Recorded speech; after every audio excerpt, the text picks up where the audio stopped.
이번 시간에는 지난 시간에 이어서 실제 치료 논문을 가지고 이 논문의 신뢰도 그리고 근거에 대해서 평가해보는 시간을 갖도록 해보겠습니다. 이전 동영상을 한번 보고 오시면은 더 이해하는 데 도움이 많이 될 것입니다.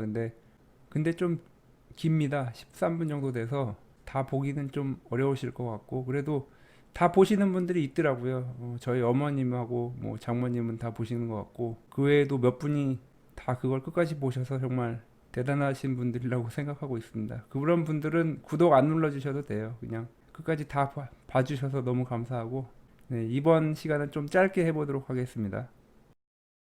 논문 분석을 시작하기에 앞서 간단하게 카팔터널 신드롬이라는 이 수근관 증후군이라는 질병에 대해서 잠시 설명을 드리겠습니다. 우리 손목 중앙에는 정중신경이라는 신경이 지나가는데 그 신경이 카팔터널, 수근관이라는 터널을 지나가게 됩니다. 그런데 이 터널이 어떤 이유로 좁아지게 되는 경우에 정중신경이 눌려서 손의 통증이라든가 저림, 그리고 기능에 제한이 오게 됩니다. 이것이 바로 수근관 증후군이 되겠습니다. 보통은 스테로이드 주사로 치료를 많이 하고 심한 경우에는 수술적 치료를 하게 됩니다. 그리고 해외에서는 이런 주사도 많이 사용하지만은 스프린트 보호대를 차는 것을 많이 사용을 하고 있습니다. 네, 그럼 논문 분석을 한번 시작해 보겠습니다. 우선 서머리인데요. 무작위 대조 연구에서 봐야 될 그런 내용들이 저희가 분석해야 될 내용들이 이 논문에는 잘 나와 있습니다.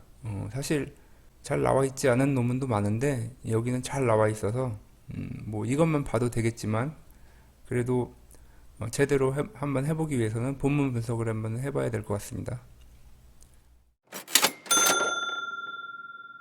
우리가 첫 번째로 봐야 할 것이 연구 대상이 적절히 선택되었나입니다. 이 논문에서는 지역사회 통증 클리닉에서 환자들을 선정을 하였습니다.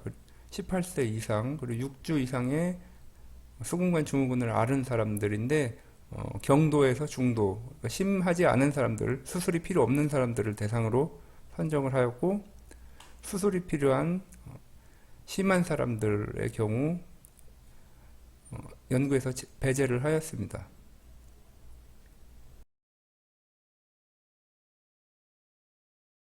여기에는 연구에 포함된 연구 대상의 특성에 대해서 나와 있는 표입니다. 이쪽 왼쪽은 스테로이드를 맞은 그룹, 여기는 보호대를 찬 그룹인데 뭐 나이라든가 성별 큰 차이는 없습니다. 다른 것도 다 비슷하고요. 그런데 직업에 있어서 13% 정도의 큰 차이를 보이고 있습니다. 이것은 연구 신뢰도에 어느 정도 문제가 될 수 있습니다. 왜냐하면은 직업은 수근관 증후군의 발생에 어느 정도 영향을 미치게 되는데 13% 정도 차이가 난다는 것은 신뢰도에도 영향을 미칠 수 있기 때문입니다. 두 번째로 알아볼 내용은 연구 대상들이 무작위로 배정되는 것이 제대로 되었는지를 알아봐야 됩니다. 이러한 무작위 대조 연구에서는 실험군과 대조군이 비슷한 성격으로 1대1로 배정이 되어야 됩니다. 이렇게 실험군과 대조군을 무작위로 배정하는 것을 랜더마이제이션이라고 하는데 이 연구에서는 다른 대학교 팀에 의해서 랜더마이제이션이 이루어졌습니다. 물론 이렇게 한 이유는 이중 맹검이 사용되어야 되는데 이 연구에서는 연구의 특성상 가짜약을 쓸 수 없기 때문에 이러한 방법이 사용되지 않았나 싶습니다. 그리고 세 번째로 알아봐야 되는 것이 바로 탈락률에 대한 것입니다. 우선 결과를 보시면은 스테로이드 주사를 하거나 아니면은 스플린트를 찬 이후 6주에 설문조사를 통해서 결과를 보았습니다. 그리고 이것을 6개월 그리고 12개월 뒤에 그리고 24개월 뒤에도 증상이 어느 정도 호전되었는지를 알아보았습니다. 탈락률에 대해서 알아보겠습니다. 탈락률이 뭐냐면은 이제 연구에 참여했던 사람들이 얼만큼 끝까지 남아있느냐를 보는 것입니다. 그래서 많이 탈락하게 되면은 그만큼 연구에 대한 신뢰도가 떨어지게 되겠죠.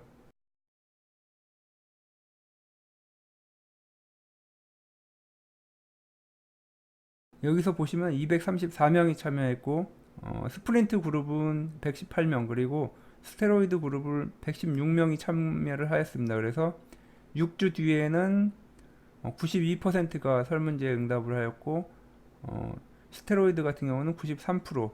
그래서 6주 후의 결과는 탈락률이 낮았습니다. 그런데 6개월 후의 조사에서는 83%, 83%로 좀 낮게 나왔습니다. 보통 20% 정도가 탈락하면은 연구의 신뢰도가 떨어진다고 볼 수 있는데 83% 정도로 탈락률이 나왔습니다.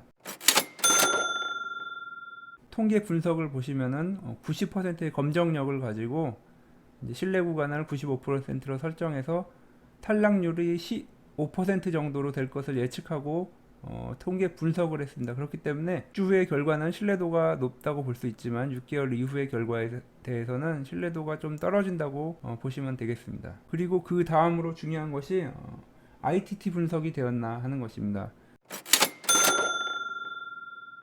지난번 영상을 보신 분이라면 ITT에 대해서 어느 정도 이해가 가실 텐데 이해가 안 되시는 분 한 번 더 보고 오시면 좋을 것 같은데 너무 길어서 추천은 못 드리겠습니다. 그런데 이 ITT 분석이 뭐냐 하면은 가장 좋지 않은 결과가 나오게끔 분석을 하는 거예요. 그러니까 이렇게 나왔어도 효과가 충분하다라는 것을 보여줄 수 있는 게 바로 ITT 분석인 거죠. 그래서 이 연구를 보시면은 ITT 분석이 사용된 intention to treat, 즉 ITT 분석이 사용됐다는 것을 볼 수 있습니다. 그리고 이제 중요한 것이 이중맹검에 대한 것입니다. 이중맹검은 실험 참여자도 모르고 그리고 연구자도 어떤 사람이 어떻게 배정되는지를 모르게 하는 게 바로 이중맹검입니다. 이 이유에 대해서는 이전 영상을 보고 오시면 좋을 것 같은데 어쨌든 간에 뭐 그것이 되게 어려운 게 이 연구 자체가 가짜 약을 쓸 수 없다는 거. 왜냐하면은 환자도 자기가 무슨 치료를 받는지 알고 의사도 어떤 환자에게 무슨 치료를 하는지를 알고 시행되기 때문에 이 이중맹검이 사용되지 못한 게 또 가장 큰 단점이 아닐까 싶습니다. 그래서 랜더마이제이션을 다른 기관에 의뢰해서 아마 시행한 것 같습니다. 자, 이제 결과입니다. 좀 전에 설명드렸던 것처럼 설문지를 통해서 점수를 매겼습니다. 그래서 맨 처음에 시작했을 때는 2.69점, 스테로이드 그룹에서 2.69점, 뭐 스프린트 그룹도 2.65점으로 비슷했습니다. 그리고 6주 후에는 2.02점으로 내려갔고, 그리고 스프린트 그룹은 2.29점으로 스테로이드 그룹보다는 조금 덜 떨어졌지만 그래도 어느 정도 내려간 걸 알 수 있습니다. 그리고 6개월 후에는 오히려 스테로이드 그룹보다 스프린트 그룹이 더 낮게 나온 결과를 볼 수 있습니다. 하지만 이것을 100% 받아들이기 어려운 것은 좀 전에도 살펴보았듯이 탈락률이 너무 높다는 거. 그렇기 때문에 의미를 가질 수 있는 것은 이 6주에 대한 데이터가 될 것 같습니다. 이것이 결과를 표로 나타낸 것인데요. 빨간 것이 스테로이드 주사 그리고 파란 것이 스플린트인데 6주에 더 많이 감소한 것을 볼 수 있습니다. 한 25% 처음보다 25% 정도가 6주에 감소했으니까 이 정도면은 충분한 효과를 가진다고 볼 수 있고 그리고 스플린트에 비해서도 더 많이 감소했기 때문에 단기간의 효과를 위해서는 스테로이드를 주사하는 것이 훨씬 더 효과적이라고 볼 수 있겠습니다. 아쉬운 것은 6개월 뒤의 결과가 신뢰도가 떨어지기 때문에 실제로 이것이 스테로이드 주사 효과가 떨어져서 증상이 더 나타나고 그리고 스플린트를 6주 정도 했던 것이 지속적으로 효과를 보이는지 이것을 알기 어려웠다는 점에서 다시 추가적인 연구를 통해서 어떤 것이 더 장기간에는 효과적인지를 볼 수 있었으면 좋겠습니다. 제 생각에는 스테로이드 주사 맞고 스프린트 하면은 최고로 효과적일 것 같은데. 자, 마지막으로 살펴볼 것은 연구비 지원을 어떻게 받았나입니다. 여기 보시면은 영국의 관절염 연구기관에서 받았다고 나와 있습니다. 이것은 연구 과정이나 연구 설계 그리고 결과에 영향을 미칠 것 같지는 않습니다. 자, 이상으로 치료 연구 중 가장 대표적인 무작위 대조 연구를 분석하는 방법에 대해서 알아봤습니다.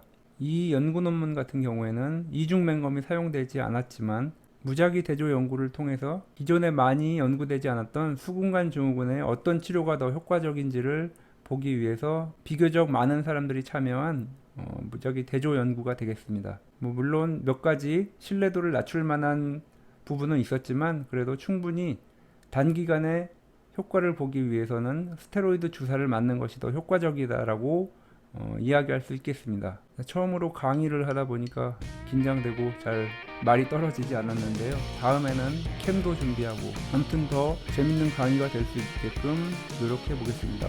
끝까지 봐주셔서 너무 감사해서 구독해달라는 말을 못하겠네요. 다음에 더 도움이 되는 건강 정보로 찾아뵙겠습니다.